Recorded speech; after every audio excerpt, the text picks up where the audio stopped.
originally a mechanical engineer. I studied mechanical engineering at Delft University. I happened to become a politician. It more or less happened to me.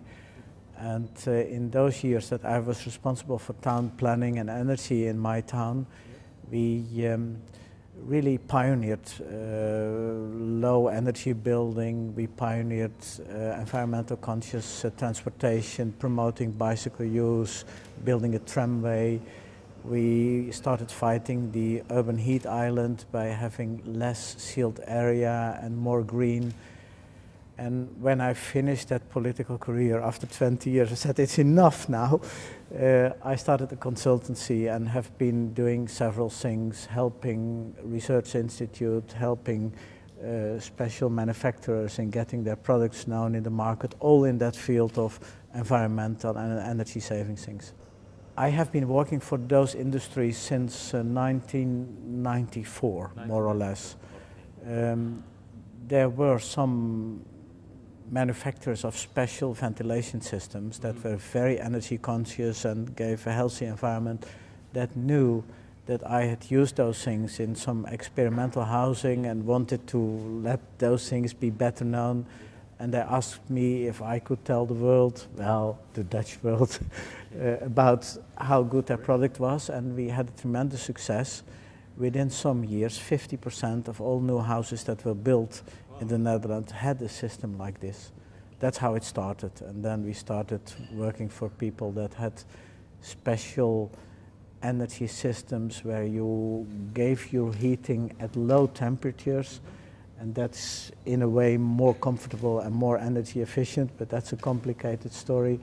And then some years ago we started promoting passive solar building because we had a feeling that the Netherlands were, well, losing track a little bit. We were front runners and we became back runners within a year of 10 years or so. Probably a more honest answer is that I have been very many times in China Solar City Dojo in the northern part of Shandong province, where we organized an enormous congress in 2010, or were helping organizing, they were organizing it. And I got an impression that they heard about it here in this area.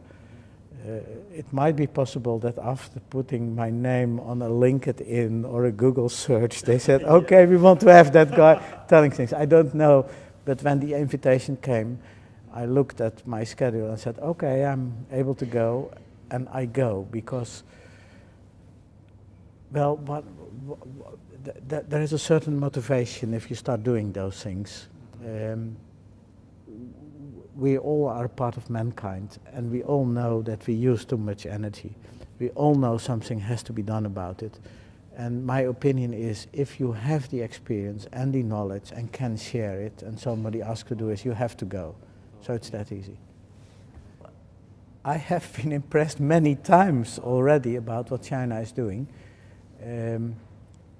As a matter of fact, it's more than 2 years ago that I heard the Vice Minister of Housing and Construction, Mr. Chu Baoqing, telling a large audience about you should build the passive solar way, that's what we need.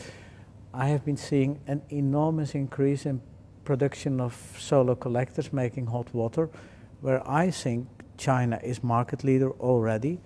If you look at photovoltaics, people in Europe are complaining about the enormous production of the Chinese that are flooding over the European market. So there is a front-runner position already in several fields. Now, if you make photovoltaics, and if you have an enormous industry in wind energy, because what I have seen on those Chinese high roads in lorries bringing new wind turbines to other places must be impressive, then a logical step is see if you can use that renewable energy for loading your batteries for electric transport, because then you have renewable transport. So I think China is doing already what they should do and are becoming front runners. You know, the Germans did a fantastic job in promoting photovoltaics. They did the same fantastic job in promoting solar collectors for warm water. They did the same fantastic job in promoting passive solar building. So when they stopped subsidizing photovoltaics, I don't think they totally stopped, they minimized. They had some reasons for it. One of the reasons was that they said photovoltaics are much faster getting affordable than we expected when we started, on account of those Chinese producers that made the price lower. So there are several things you could say about it. There are people in my country saying we don't need subsidies on photovoltaics anymore because in 2 years it will be competitive with the traditional way of making electricity. And then environmentalists even say they are competitive now already because the traditional industry is free to pollute and doesn't have to pay for the pollution they make. So we should say now already that it's competitive. So it's a complicated story where you have many points of view that can come to different opinions. One of the things I think we should be very aware of is that if we want to have a future that's based on renewables, we can bring that future much faster, much nearer if we start saving energy. And saving energy still is an underestimated potential. I mean, if I can cut my energy need by 50%, it's much easier to provide that need with renewables than if I try to get my 100%. And I'm pretty sure that at least the Western world very easily could cut their energy use by 50, 60, 70% without going down in comfort. If they just use the techniques that are available now, if they are willing to make the society use those things, if they want to build the infrastructure, it's much easier to come close to a renewable future. So I think those energy-saving techniques that are there should get much more attention than we have a tendency to give.